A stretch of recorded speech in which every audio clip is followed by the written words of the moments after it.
How's your about it?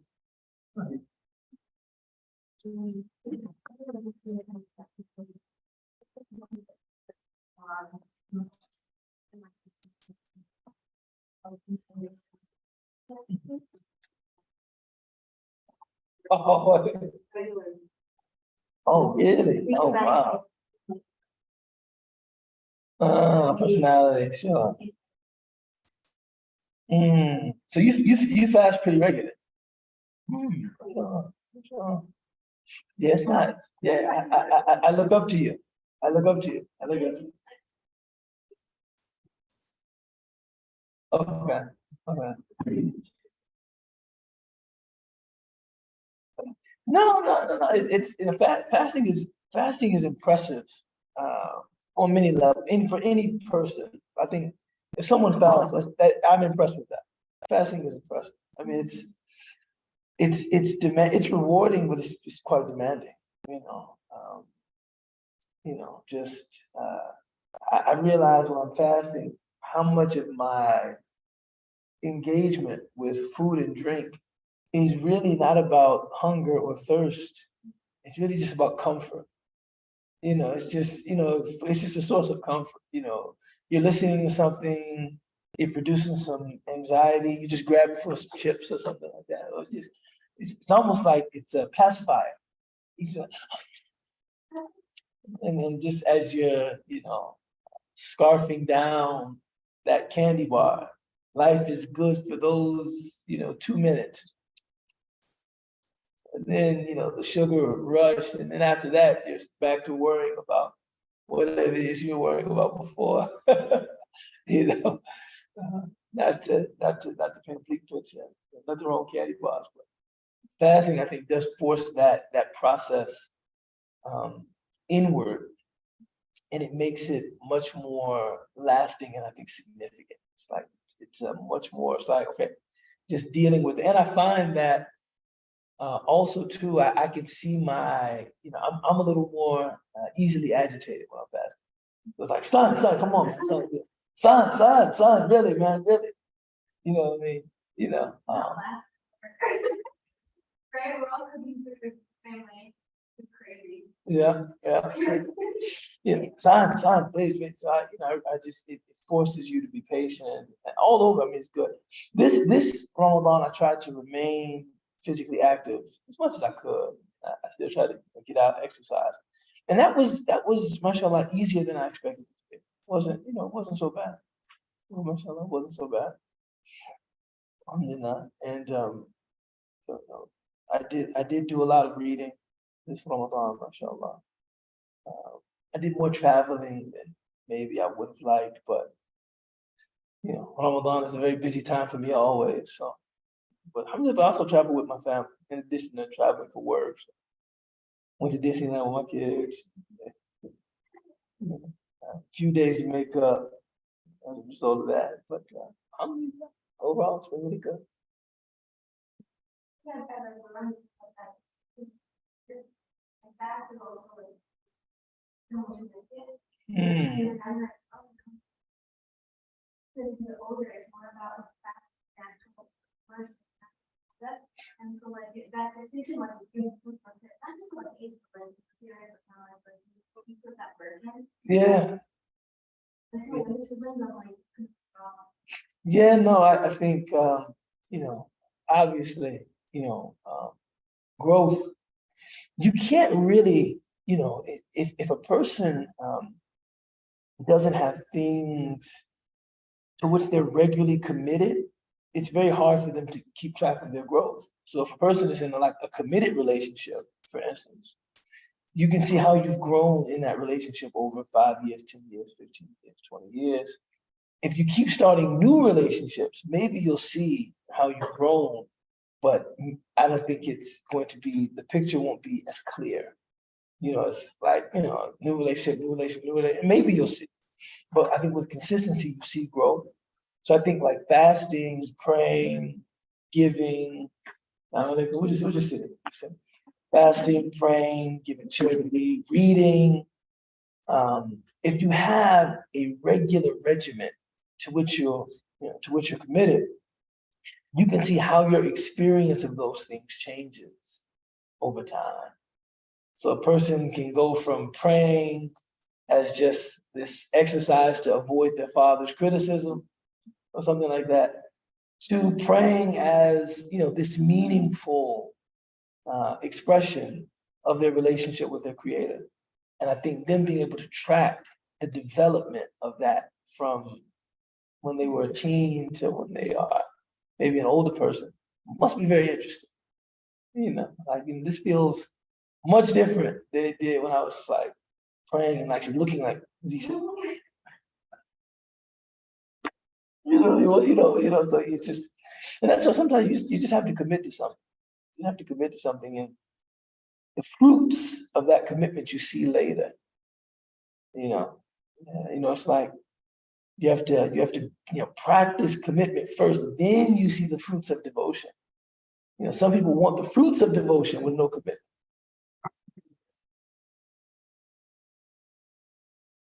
الله أكبر الله أكبر أشهد أن لا إله إلا الله أشهد أن محمدا رسول الله حي على الصلاة حي على الفلاح قد قامت الصلاة قد قامت الصلاة الله أكبر الله أكبر لا إله إلا الله.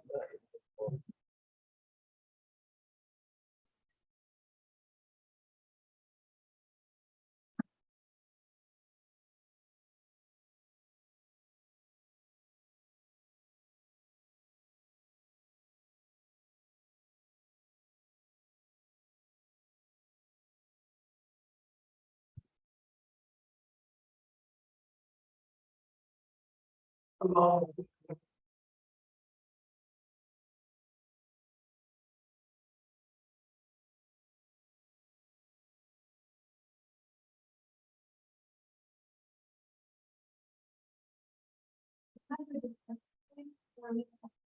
Any question? Yeah, for sure. I'm not sure I can answer.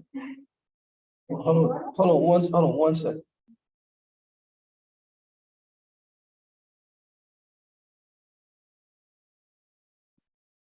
أكبر.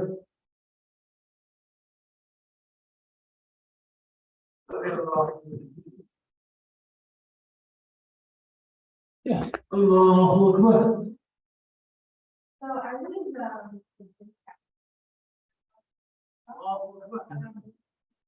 think what would be this, like, those like things.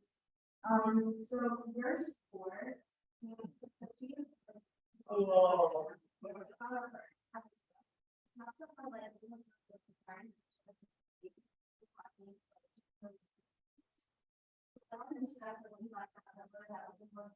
That's the word about like their condition teacher.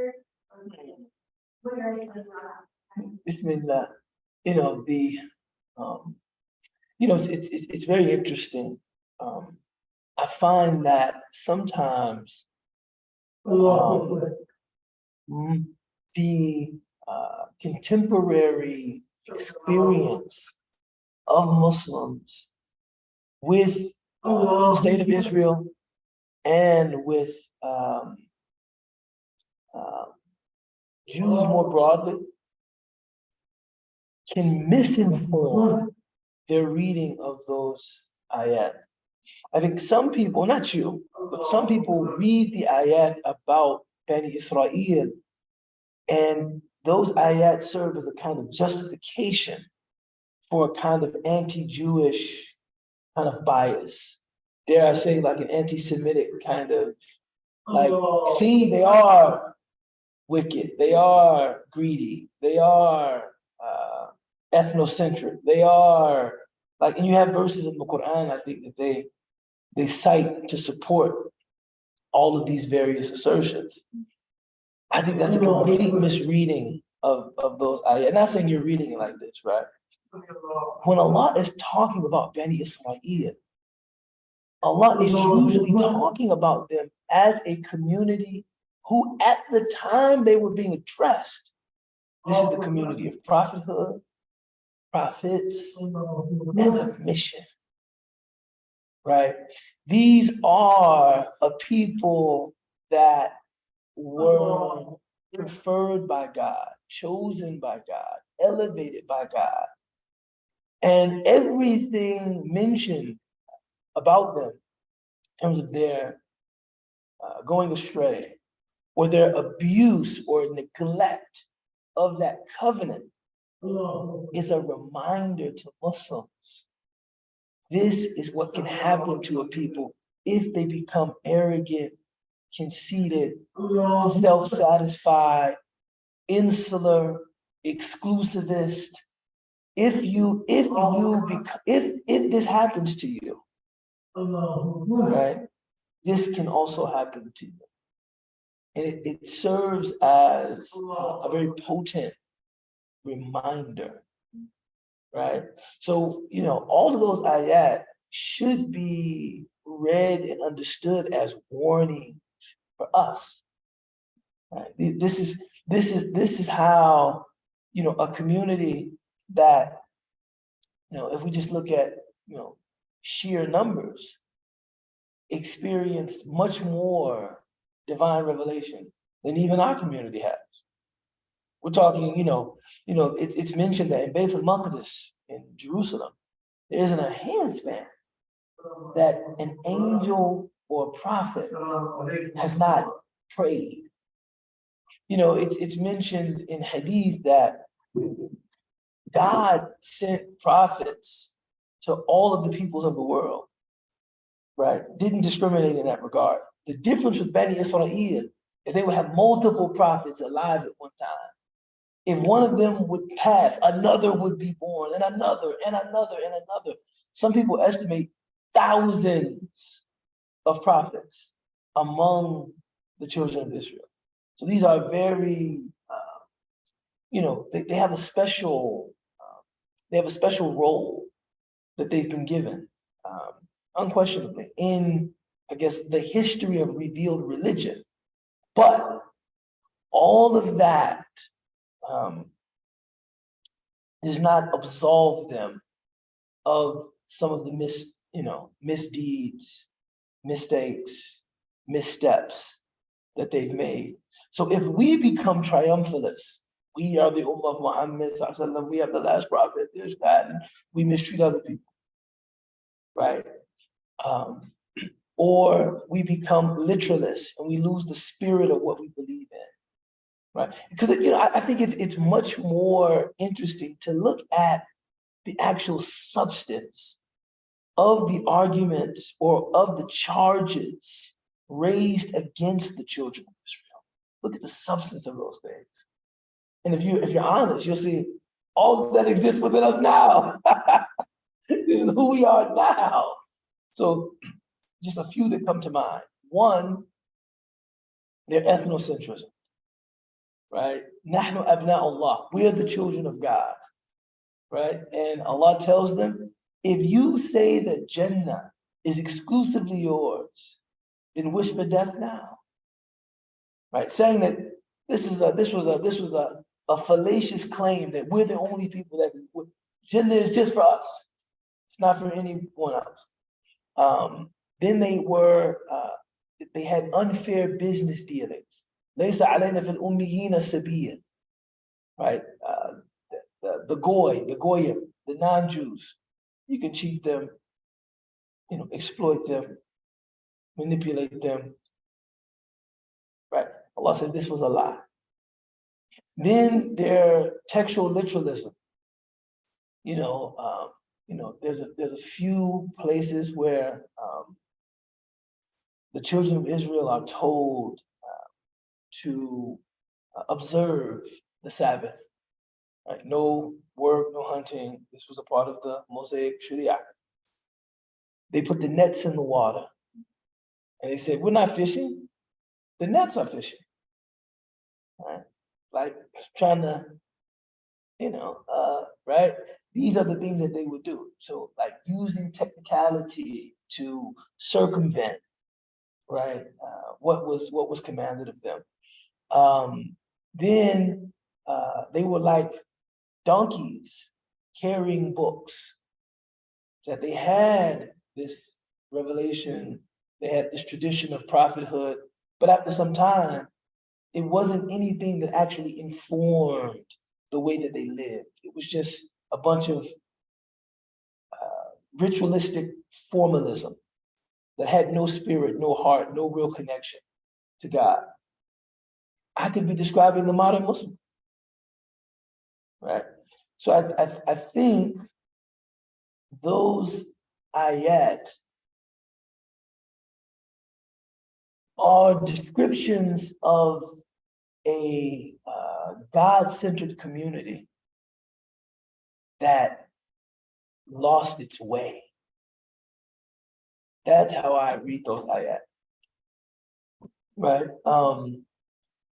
And you know, I think so. Like the verse that you mentioned about, you know, not making mischief in the earth. You know, the only reason, you know, I'm trying to think. I think it was the Russian novelist Dostoevsky, or it might have been Chekhov, but one of them who mentioned. No, wait. Trying to sound sophisticated, I'm getting messed up. No, it was the Slovenian philosopher, Slavoj Žižek, who said, if a person believes that, you know, God is on their side, they'll do anything. Which is why I think communities that believe they have, you know, some divine mandate have to be told again and again, don't make mischief in the earth. Because if you believe you have a divine mandate, I do anything. God, why are you doing this to these people? God told me I can do this, right?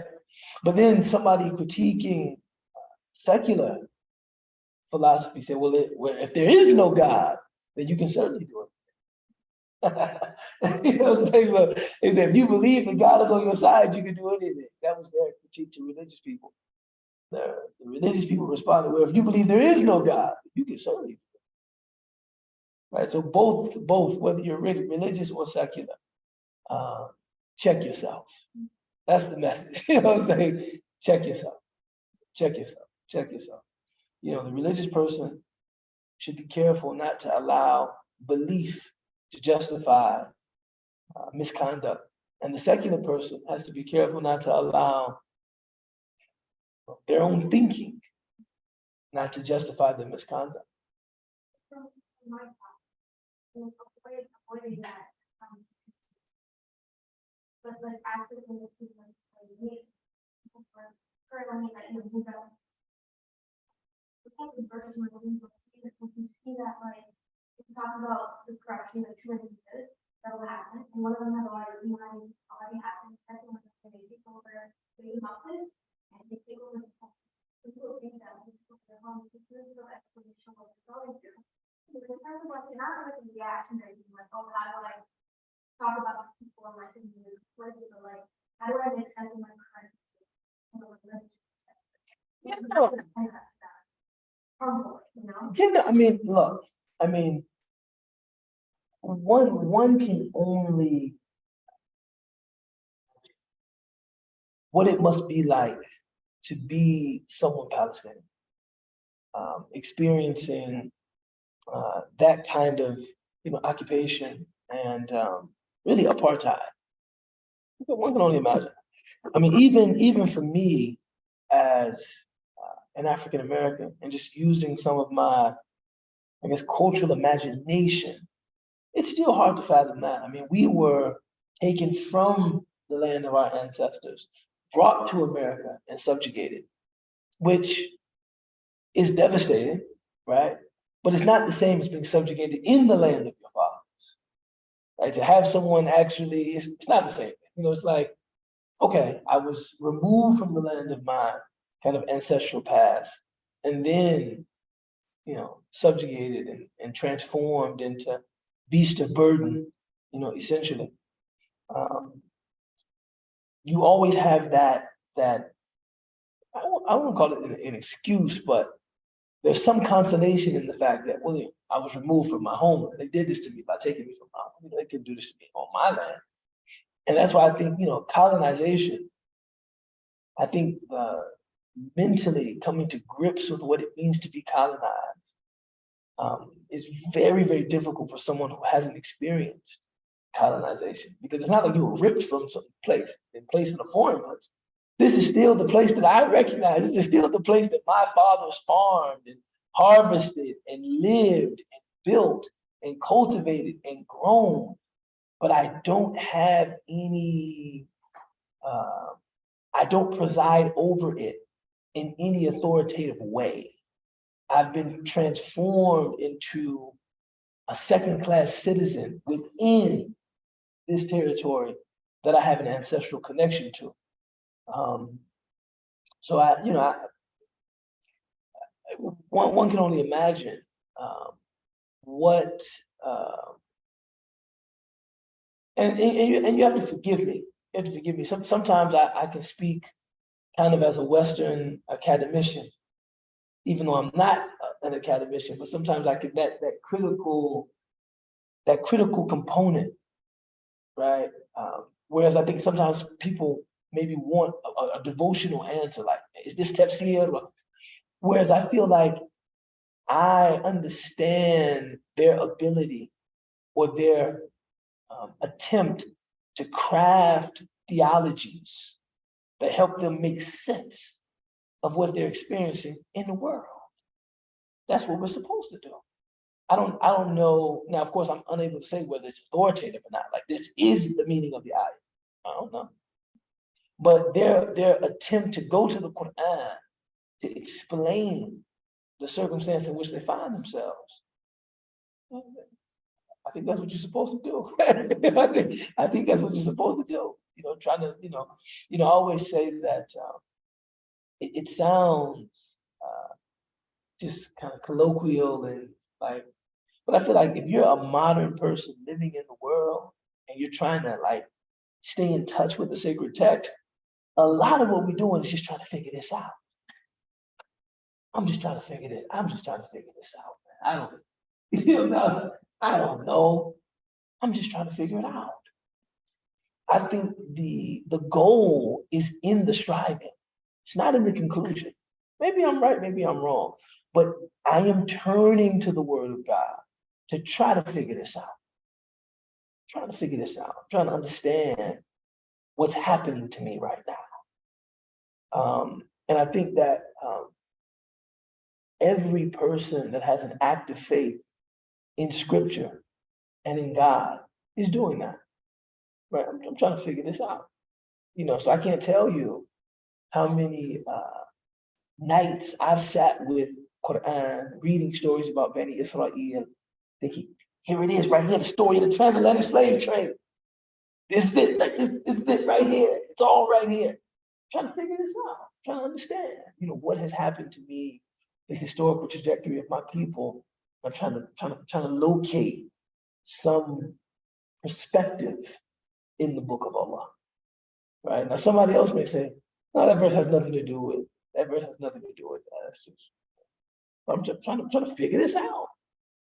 So I totally understand Palestinians, trying to figure this out. And I'm not in any way saying that interpretation is not, that verse does not refer to the establishment of Israel and not a second impending corruption. Could, it could, I don't know. It'd be interesting to read, like you were saying with Ibn Kathir, with pre-modern scholars who knew nothing about the establishment of Israel. Be interesting to read how they interpret it. You know what I'm saying? They don't know anything. Yeah. Which is one of the reasons that, of course, we're reading a lot of the Quran this month. And I've been just saying to myself, the Quran is a fascinating book. Even, of course, I'm a Muslim, but even if I were not, it's just interesting to me. It's just because I'm thinking, okay, you've had many people that were inspired poets, inspired artists. But I can't really think inspired novelist, but I can't really think of people, except when I'm thinking about like prophets, that attempted in their work, if we call it their work for a minute, right? Just indulge me, to address like the past, present, future of the human condition. The attempt is so bold that it almost defies like that a human would even try that. It's like, if it's almost like, it must be revelation. Because I don't think that it's within, not like, without even looking at like the substance of the actual verses, just the scope of the project, right? We look at a person now, they spend 10 years writing a book about like a 10-year period in history. And then they produce the book and they're like, this is about the early industrial revolution. They spent 10 years of their life writing this book, or a person does, a comprehensive world history, and they spend 8 years writing a book or something like that. For someone to offer a scripture that people in China, people in Africa, people in Chicago, people in Palestine can read generation after generation and try to derive the answer to the riddle of human existence, despite the fact that all of our contexts are very different.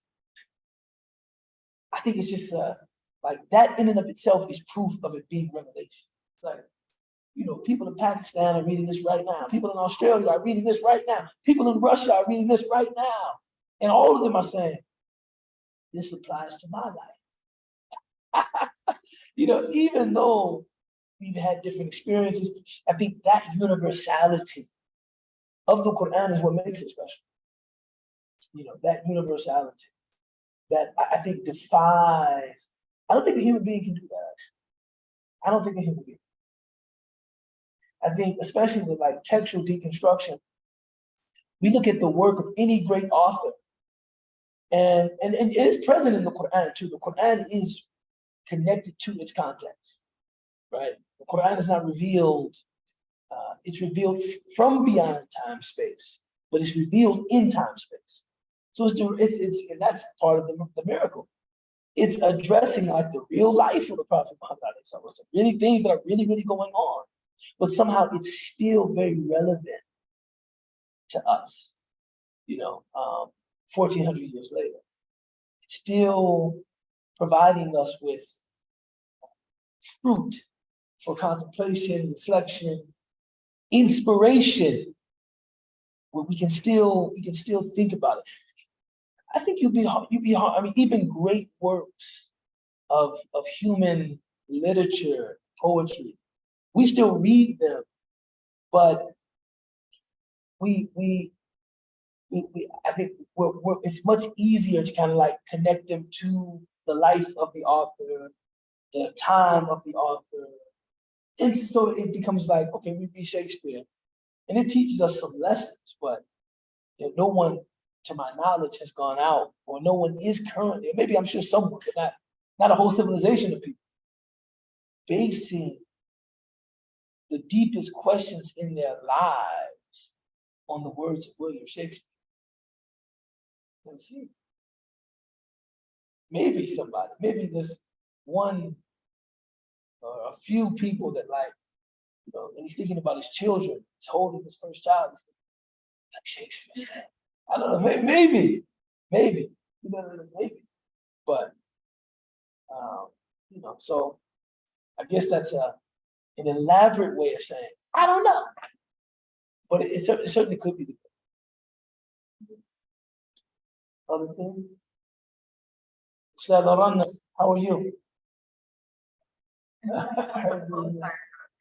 How's all this weather going from 70 to 30, 80 to 30, you lost 50 degrees? No, the only upside for me is at with the higher end that only has strict currency. Oh, When I was in the 80s, it was felt like my apartment was in the 90s. So oh, it was wow. like nice. So it has no heat, no AC. No, it has either heat or AC. They don't switch the AC in. Oh, that's right. I heard about that. Because some people died, I think in Rogers Park. Or Morton Grove, they had a similar kind of heating system, and they didn't change it. And the weather got really, it was unexpectedly hot. One of those unexpectedly warm days, and some elderly folks passed away. Oh. Mashallah. How are things in Florida? You're from Orlando, right?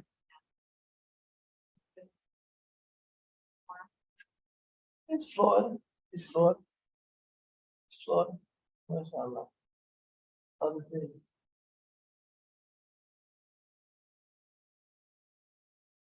We're just hanging out, just letting the time wind down. Letting the time wind down. You know how we were selling, right? Growing up, like, everyone from everywhere, we're the same spot. And the actual, like, purity of a lot of states, like our, like. Well, You know, that's what you're talking about. Looking at this, whether it's for and whether it's so crazy. Because on that, like, the color was so fun. There was lecture that I did about what's happening. I'm seeing like, he's the most mentioned part. it's just, I think the key. What the environment is doing, it's not just about that, right? And it's the fact that that which we learn about. And it's that level of representation, whether it's my or anyone else. You know, you know, like casual clarity, like, was like obviously we should have, but in our mind.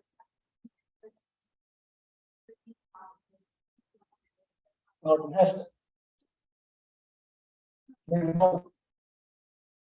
Yeah, mashallah. No, it's interesting. I think that, it's representation is such a, it's almost like it's unimportant because it's so important. And that's a paradox that I'm using intentionally. It's almost like if we want to focus on the message, if we want to focus on the content of what's being shared, we have to feel dignified by the material.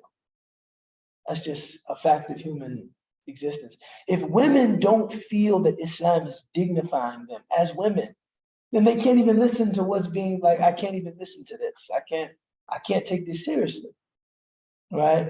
And I don't see that as bad. I see that as natural. Allah says, لَقَدْ كَرَّمْنَا بَنِي آدَمَ. We have ennobled the children of Adam. That human beings are inherently averse to things they don't feel honor them. So if Black people don't feel honored by Islam, then we can't even really get to the content. I can't really get to kind of the moral quality of what you're sharing because it doesn't appear to honor me. Now, those things can also become, like everything else, they have their limits and they can become obsessions. Right? They can become obsessions, and we can move from desiring honor to assessing the value of everything according to, okay, what does this mean for the Black identity? What does this mean for femininity? What does this mean for masculinity? What does this mean for, Persian identity? So, I think it's a balance. And that's why I said it's so important for it has to be given its proper place so that it can become unimportant. It has to be given its, now, mashallah, the Quran, much more actually than many other religious texts, does honor a great deal of different kinds of people. Like if somebody was looking for a fascinating way to engage people around the Quran, people that aren't Muslim, the diversity in the Quran is really, really impressive. The Prophet ﷺ was an Arab, but the vast majority of the actors in the Quran are not Arab. In fact, the only Arabs in the Quran are himself, Hud, and Salih. Right? These are the only people that are mentioned in the Quran that have Arab backgrounds.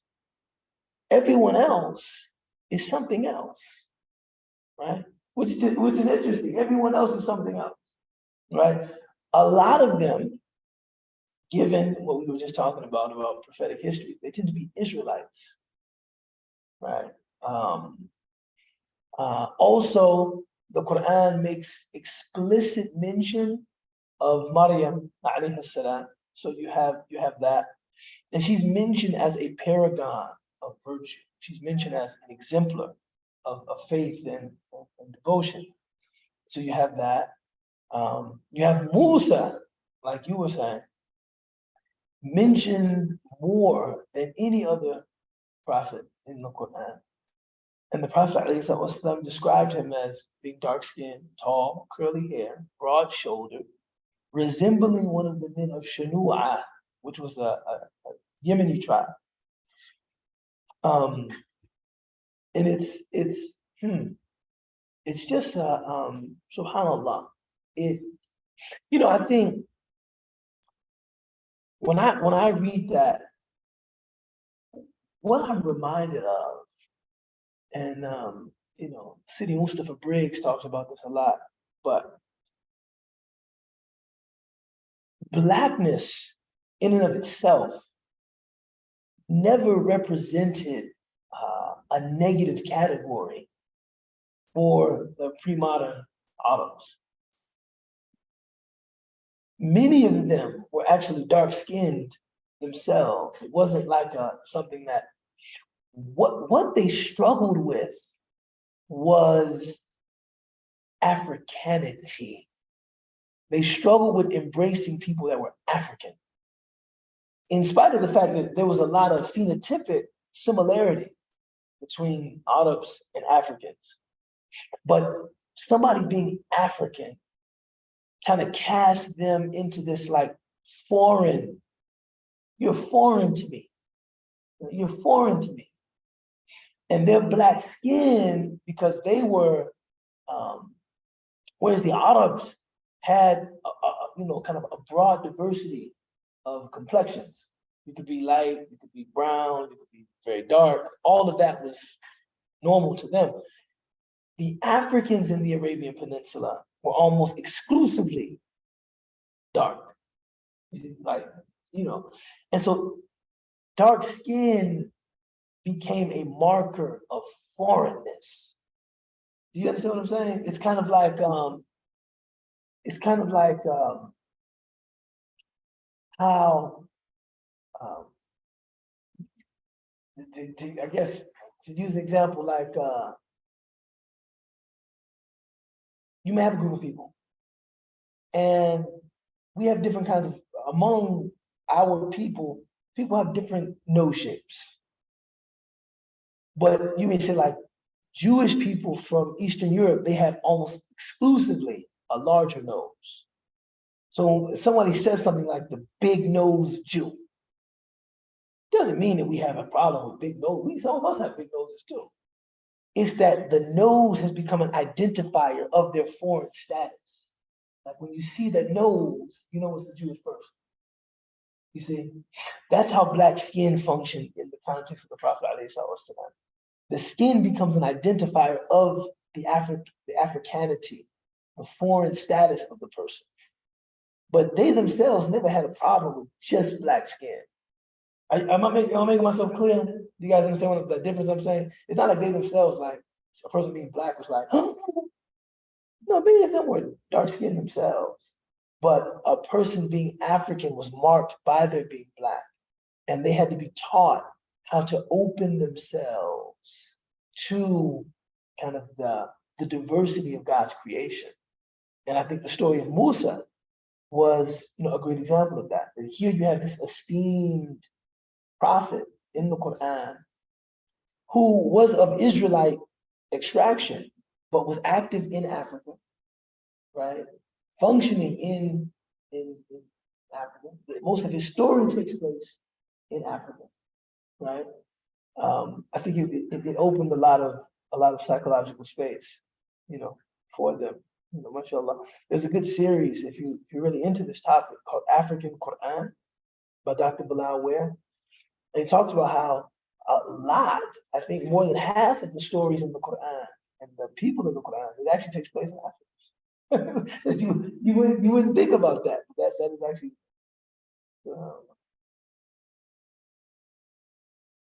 other thing. Yes. On the topic of universality, so I guess if you were to draw like a triangle with like the Quran and Muslims one end, Christianity on the other end, and the Greco-Roman legacy on the other. I guess that's like a very broad question, but I guess what are your some of the thoughts on that?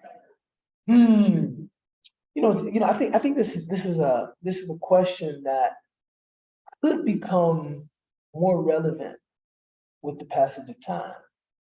Because, if China ever becomes the ascendant civilization in the world, or India, we will actually experience a dominant culture that does not share. Because, when you're talking about Christendom in Europe, you still have this connection through the Greeks and Christianity, the Greco-Roman tradition, Christianity, and Islam, that some of the fundamental aspects of the world view of that culture, even if it becomes secular, Muslims are still very at home with, right? Muslims are still very at home with certain aspects of that kind of, like you say, Greco-Roman, Christian-inspired, Christian melange, if you will, kind of civilization and culture. If you have a culture that is just outside of that vortex entirely, like the Chinese civilization or the Indian civilization, I think the world begins to look a lot different to Muslims. You could actually be in places that, like, I don't really understand, what's going on. For me, it comes back to kind of why we identify Christians and Jews as the people of the book, right? We have a common prophetic parentage, you say, like the Abrahamic traditions. And within that common prophetic parentage, there are shared virtues. Right? There are shared virtues. There are shared commitments. There are shared world and self-understanding that make a civilizational conversation with Europe or Christendom or the Judeo-Christian or the Greco-Roman kind of ethic, just makes it easier, right? It just makes it easier. The other thing that I think about is that if you include the Muslims within kind of that Judeo-Christian Islamic, the amount of the world, you just look at this from like a purely anthropological, secular perspective, the amount of the world that tradition has influenced is just staggering, right? If you just take like Judaism, Christianity, and Islam, and you put them together, you have almost like 3/4 of the world's people, which is like if you just take God out of it for a second, you just look at this and you're like, man, that must have been just a very influential tradition. And there must be something about that tradition that speaks to people broadly. I don't know, but I definitely see a certain commonality, a certain universality within those shared traditions. You know, Zaytuna in their scholarly periodical is called Renovatio. You want to be scholarly, you have to use Latin, apparently. You know, but I work with them on Renovatio, and they're introducing some new coinages, new words, like instead of saying Judeo-Christian Islam. And they're not saying Western, they're saying some other term that includes the Muslims in kind of the formation of what we consider the Western world. Because Muslims have played a role, you know, so you know that those linkages are certainly there. No? Other questions, ideas? Watching time go by. I like to live by it. Like you have that like what that looks like how it's very connected. Whereas unfortunately some of my thoughts want to classical students who aren't Christian don't see those incredible connections and like really bother me sometimes. So how this will talk about having that. Yeah, I think that's one of the great blessings of being Muslim. You know, because at some point, if you are a Christian, for you to completely dismiss as like the tradition of an imposter, or you know, the Prophet Muhammad ﷺ is just a charlatan or an antichrist. And then you have this whole world civilization that develops from the teachings of this man, sallallahu alaihi wasallam, and this religious movement. I think it leaves you with some deep, disturbing questions about God and God's mercy. Like you almost have to become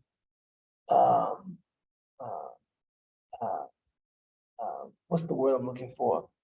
Misanthropic. Like you have to be somebody that likes, you know, it's almost like, okay, I'll give you a more accessible example. It's like pop music. I don't like pop music. I don't like pop music. But when I see so many people in the world embracing this music as like something that speaks to them, for me to completely dismiss it as having no value whatsoever, I would have to dismiss all of those people as just ridiculous. You know what I'm saying? Like I would have to dismiss all of them as like they're just all stupid. It's very hard to say that if you're a person that believes in human dignity. To say like they're all just stupid. Man. That's what they like. That's why they like Bad Bunny. They're all just stupid. No. I'm saying I mean, you have to be you're gonna try to find some way of saying, yeah, I don't think it's the highest expression of something, but it must speak to something innate, something natural, something. It must speak to some aspect of the human being that is dignified, because so many human beings like it. You see, whereas if you're a Christian and you see 1 billion Muslims in a multi-generational trans-historical world civilization coming from the ramblings of a madman liar, I don't know, that seems to be hard. That's a hard thing to like sustain and be like a person who believes in human dignity. Whereas if you're a Muslim, there's an honorable place that you have for Christianity. So yeah, this is an attempt to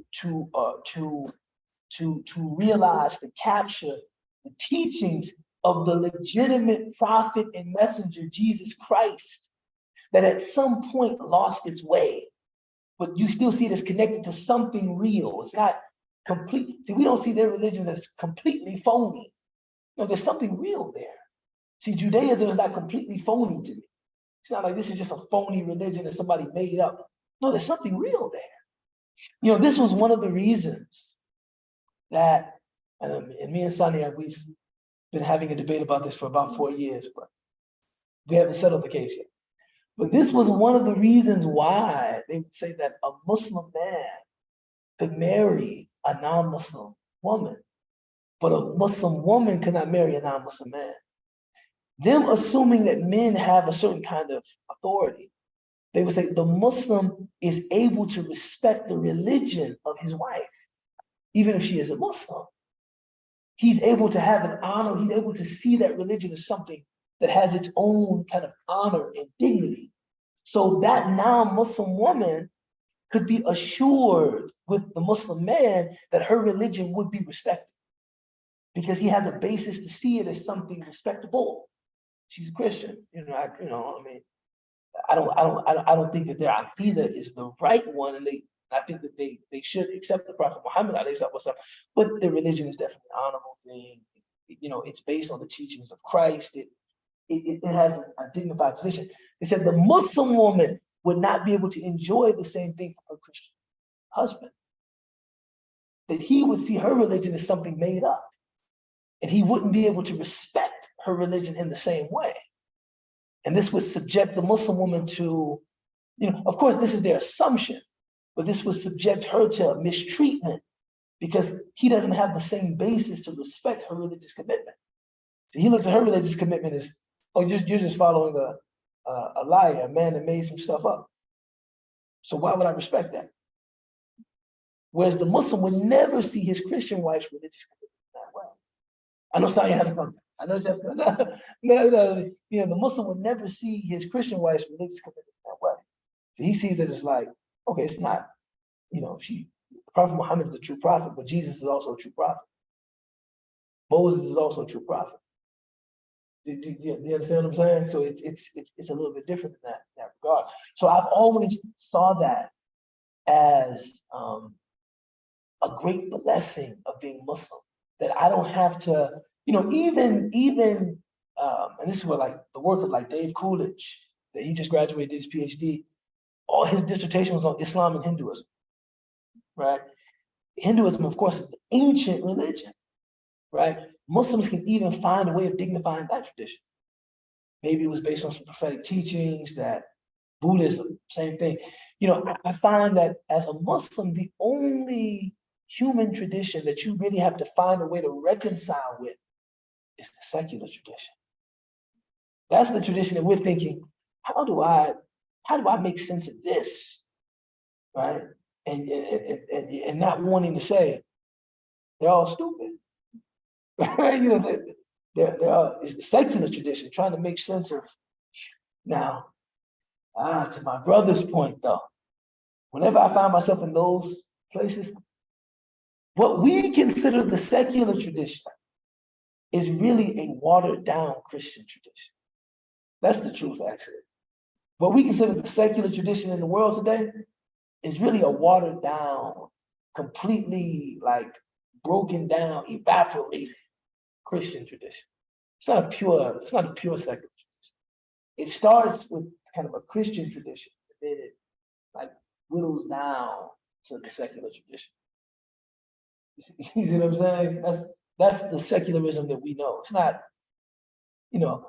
sometimes when I'm in dialogue with them, I say, man, you guys just being dishonest, man. You took all of the moral values of Christianity, the whole moral universe of Christianity, and then at some point science progressed to where you can take God out. But you try to keep all of the moral, you don't want to purely, we're just animals. Because how could you can't build morality on that. You can't build civilization on that. You can't build culture on that. You can't build order, laws. You can't build anything on that, right? I think one might have been Hobbes or one of those, philosophical giants. He said, you reduce human beings to just animals, and life is cold, short, dirty, disease infested, and probably bloody. So you can't. So you have to have a moral foundation upon which to build a civilization, and then you can get so audacious and arrogant that you can say, let's take God out of this and just keep all this stuff going.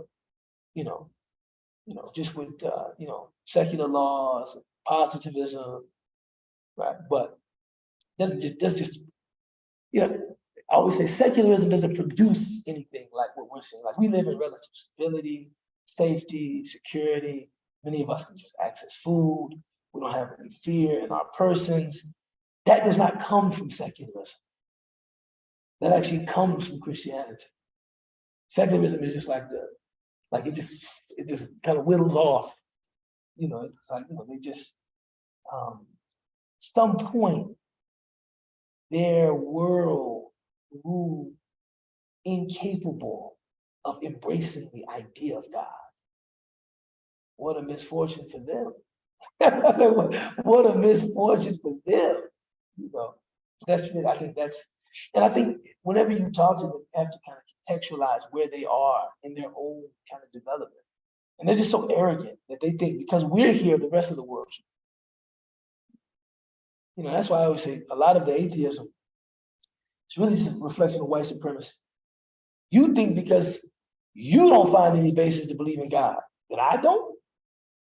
I'm not you. You know, God does not make sense in your world. Okay. God still makes a lot of sense in my world. I'm not you. I need God. You know, my life wouldn't make sense without God. Maybe your life somehow makes more sense to you without God. More power to you, brother. We'll see. No, I was gonna say, you know, we'll see. We'll see what it is. We'll all see what it is. We're all going the same place. We'll see what it is. But your assumption that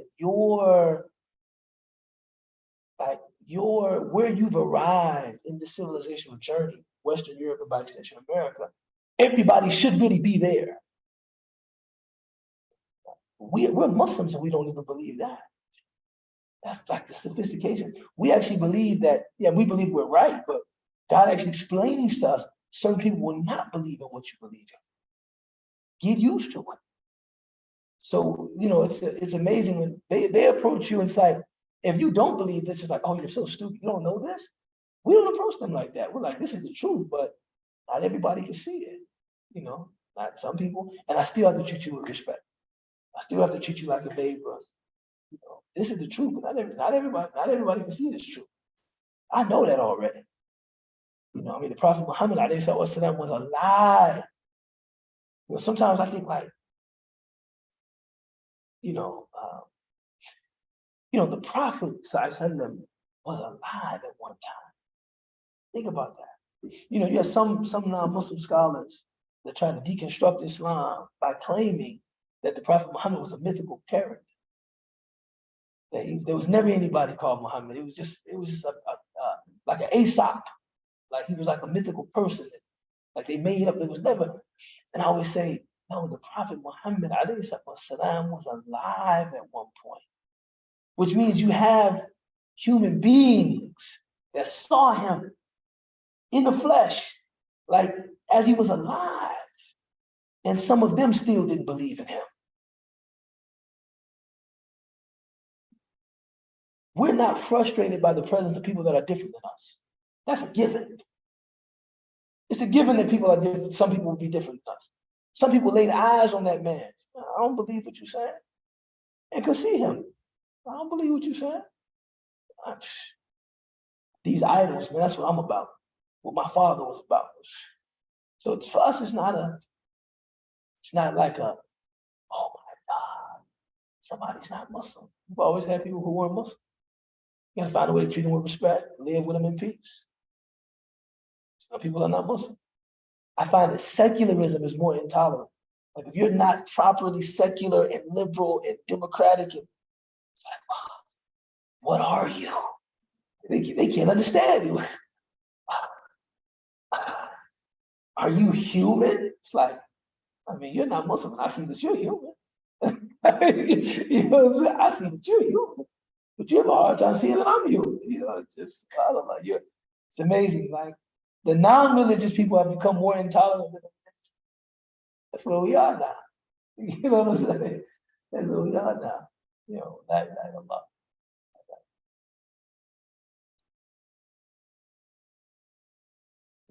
This is the only class that I go on these philosophical rants. I just start going off, you know, but somehow I go home and I take notes, and then I clean them up, and those become the notes for like good speeches. and articles. No, those become the notes for like good.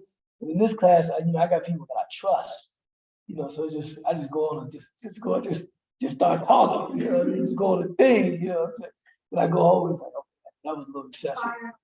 That was a little excessive.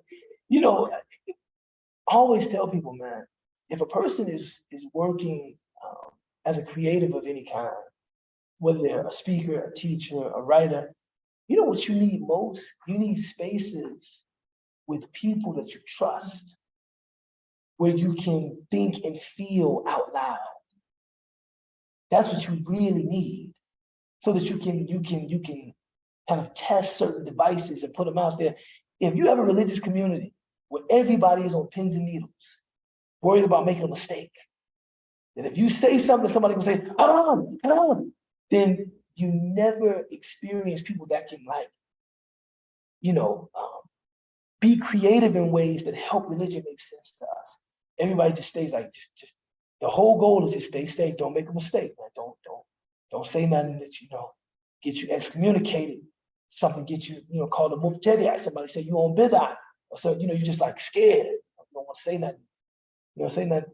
And, we all lose. But when you have a space where people can think and feel out loud, and if somebody goes too far, we just say wait a minute, Rashida Tlaib, you said Allah is a woman. Okay, you went too far, baby. Come back, baby. Come back. I embrace the creativity, but you went way out there. You don't believe that our Lord is